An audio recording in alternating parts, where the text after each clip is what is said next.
দেখুন, সংসার এমন জিনিস, একটুর জন্যেই তুমুল অশান্তির সৃষ্টি হয়ে যায়। শাশুড়ি বৌমাই হোক, ছেলে স্বামী স্ত্রী হোক, যেই হোক না কেন, একটুখানির জন্যে অনেক বড় আকার ধারণ করে।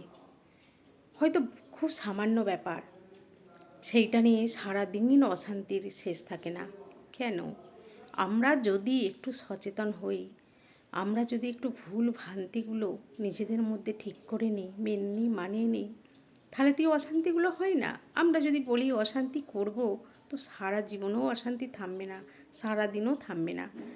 আর যদি বলি অশান্তি করব না, তো করব না, কিছুই নয় ব্যাপারটা, সামান্য ব্যাপার, নিজেদের মধ্যে বসে একটু মিটমাট করে মিটিয়ে নিই, তাহলেই তো সংসারে শান্তি থাকে। আমাদেরকে তো সেই সংসারে থাকতে হবে, আমরা তো সংসার ছেড়ে কোথাও যেতে পারবো না। তাহলে সংসারে থেকে অশান্তি করে কী লাভ? সংসারে থেকে শান্তি বজায় রাখুন, শান্তিতে থাকুন। ধন্যবাদ।